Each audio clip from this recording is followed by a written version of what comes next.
Aristotle never really defined ethics. He did, however, propose certain types of virtuous behavior conducive to leading a happy life. Eudaimonia, tough to pronounce. A prescription he laid out mostly in his work, The Nicomachean Ethics. The prescription requires us to conduct ourselves in a praiseworthy manner and to follow social norms, but not necessarily norms that are explicitly spelled out. Rather, Aristotle believed we should act in accordance with what prudence dictates, thinking on a case-by-case basis about what the right course of action should be. The chief benefit of following Aristotle's prescription would be the promise of a life of human flourishing, ostensibly unhampered by the imposition of specific ethical rules. Society, in turn, would only feel the need to impose ethical rules to moderate the behavior of its members should they stray from the morally right path. One risk of such a strategy might be that people would abstain from conducting themselves ethically of their own free will. Further, the less freedom of thought participants in a society seem prepared and willing to exercise, the more constraints they possibly would tend to accommodate. The danger of such a moral surrender is that it can engender a social environment that corrupts and compromises human flourishing instead of encouraging it. Ethics tends to be one of those terms that many people throw into conversation without possessing a full understanding and appreciation of the term. Are they, for example, speaking of macro-ethical principles? Not ethical principles in their own right, but rather the study of the nature of ethics that tends to focus on larger concepts of good, right, justice, and fairness, and attempts also to identify moral values? Or are they referring to normative ethics, which endeavors to develop general theories, rules, and precepts of moral conduct? Most likely, when people talk about ethics, their preoccupation is with applied ethics, sometimes called situational ethics. Applied ethics distills problem-solving insights from both macroethical and normative approaches that address specific ethical issues and situations. Generally speaking, people often view ethics as rules of conduct or moral guidelines that point them toward the right or best way to act in a particular situation. Most people, I presume, typically are not purposefully studying the work of great philosophers, nor are they committing formal ethical codes to memory. In most instances, people cobble together their moral knowledge from a host of influencers and agents, parents, teachers, friends, and mass media, as well as from their personal experience. They often seek ready-made answers to complex moral questions that may not hold a single ideal solution. Rarely do people consciously apprehend ethics, I would guess, as a system based on shared values, wisdom, and justice.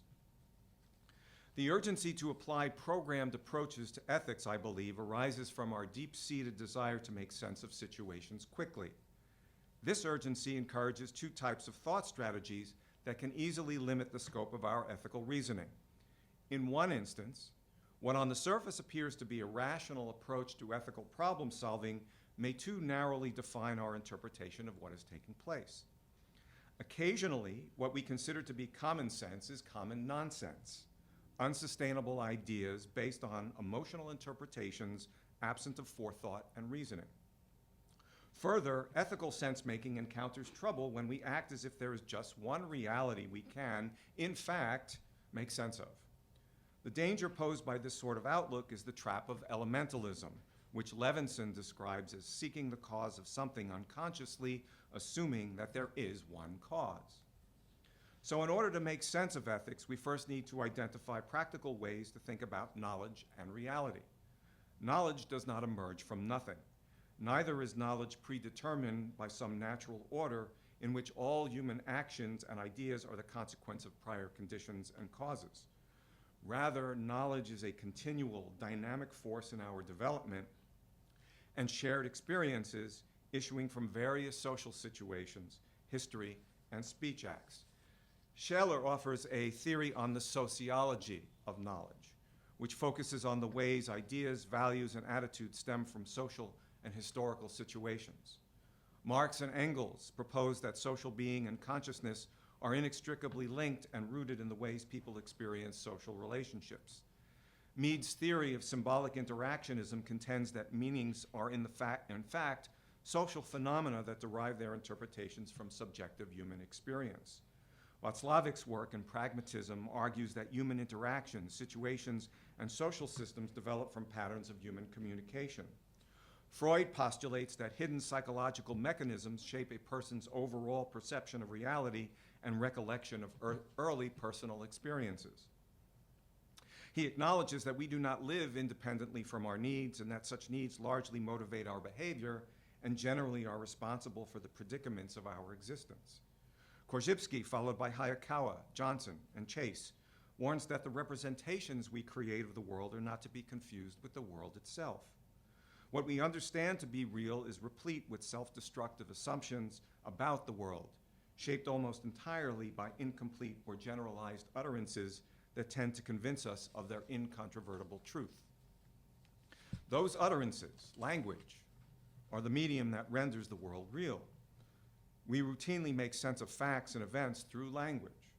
Language habits usually are so ingrained in our behavior that we remain unaware of the effects such habits have upon our perceptions of individual experiences. As a consequence, our assumptions about our environment go largely unchallenged and undefined. Conceptions of the world generally are taken for granted. We assign meaning to reality and not vice versa. Thus, the way we behave remains inseparable from our outlook about reality. Reality is not distinct from our interpretation of it. Our apprehension of the world depends upon hidden, shared assumptions about the nature of these conceptions. Within every speech act, reality is implicit.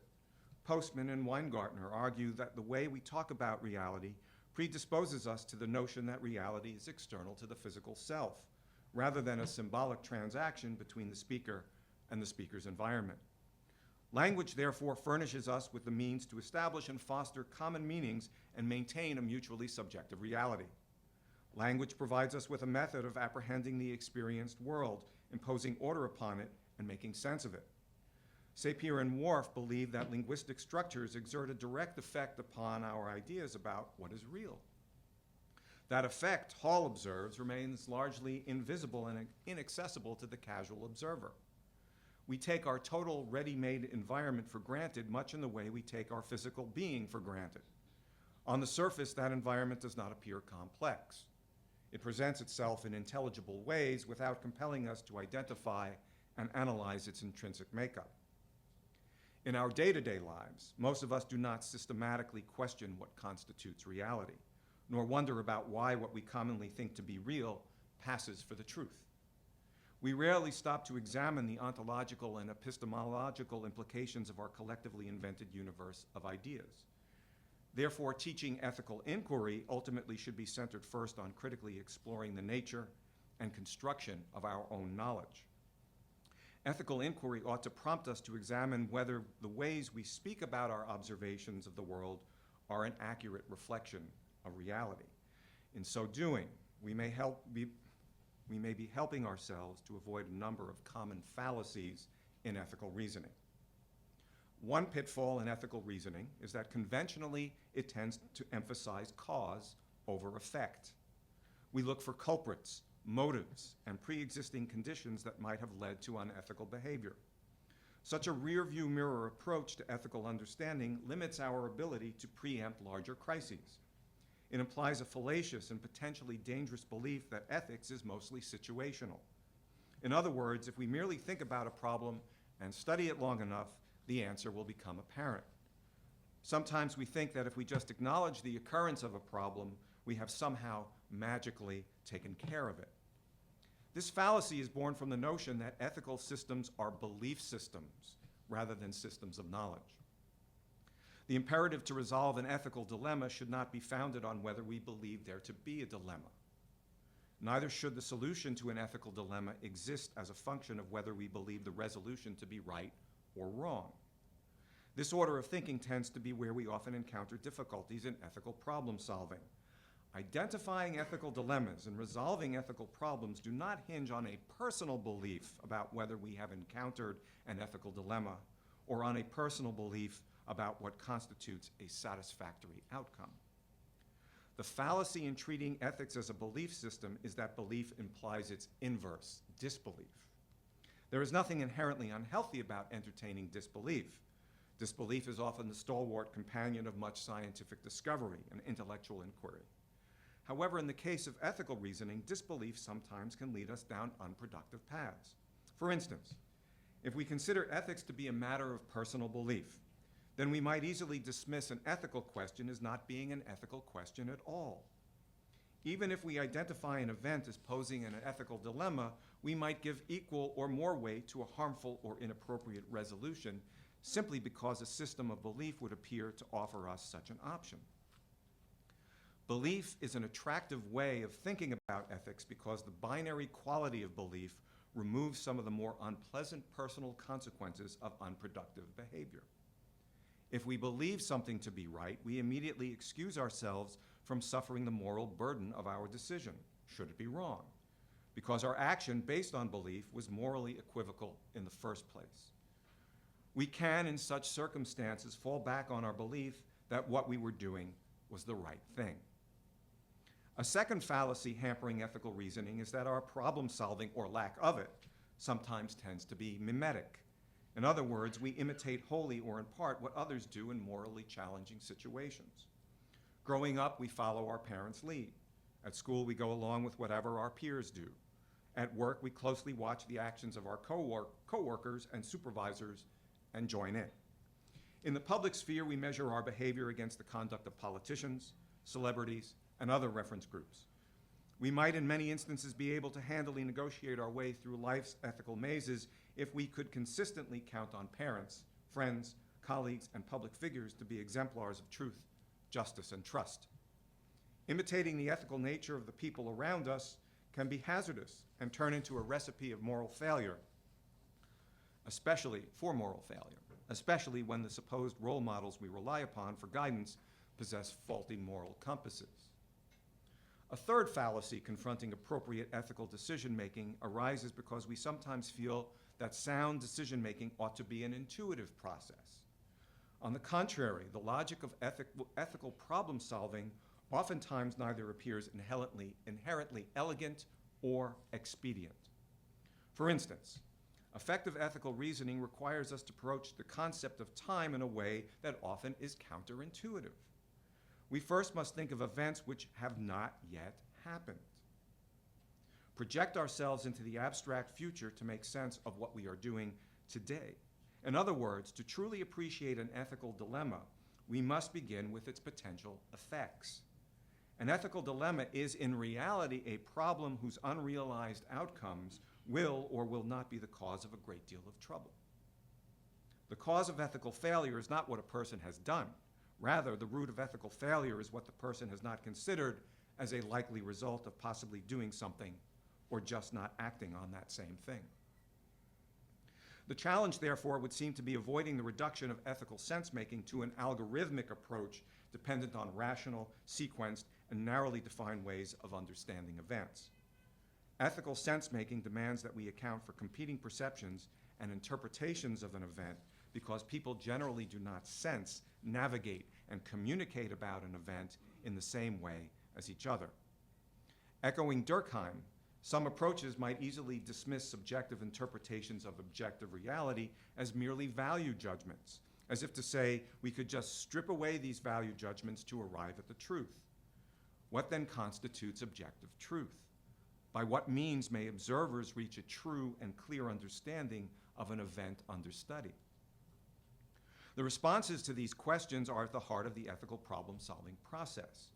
We cannot expect to ascertain a full understanding of an event, for our knowledge about any event is neither complete nor finite. Weick maintains that meanings we derive from our physical and information environments should not be confused with objective reality. Depending on their personal experience and perspectives, different groups of people will imbue a situation with very different meanings. None of us sees the same universe despite access to the same objective features of our surroundings, largely because of what we believe we are seeing. Believing constrains seeing, which further cultivates belief. In other words, reality is intimately linked to subjective experience. Subjective experience assimilated at the individual level is defined by social forces and effects that shape and normalize the meaning of our experience. Thus, the challenge in making a correct ethical decision is in figuring out the right answer when the right answer is staring us in the face, yet mingled among a number of potentially wrong and misleading answers. We are not obligated to invent an ethical response each time we are faced with a moral dilemma. Sufficient attention and thought over the centuries have been devoted to what constitutes the difference between right and wrong, and specifically to what we ought to do when faced with an ethical challenge. A first step in ethical analysis, therefore, is to consciously think about things and ideas. That might sound like simple, obvious advice. However, people make all sorts of subjective judgments every day about things and ideas. Those judgments tend to say more about the people making the judgments than about the things and ideas in question. For example, each time we interpret a thing or idea, we imbue it with layers of abstraction. Unto these abstractions of things and ideas, we imperceptibly start to ascribe reality itself. Each experience lends value to and accretes additional subjective knowledge upon all experiences that follow. We actively perceive our own ideas about what is in the world and then treat those ideas as if they were fact. In fact, objective reality. Our perceptions of the universe constitute the explanation for what we consider real. Habitual repetition of these explanations reinforces the foundation of so-called objective knowledge.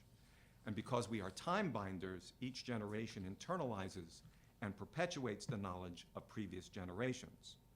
What appears to be a natural tendency is in fact a product of a historical evolution of ideas, notes Pinchevsky. What we observe as common understanding appears to be ideas promoted to the level of a moral value. Thus, when speaking about or teaching ethics, we ought to emphasize the importance of ethical mindfulness in both our personal and professional lives. Moral truths are truths of reason. Mindfulness exhorts us to think things through, to stop, take a step back, pay attention, reflect, and explain.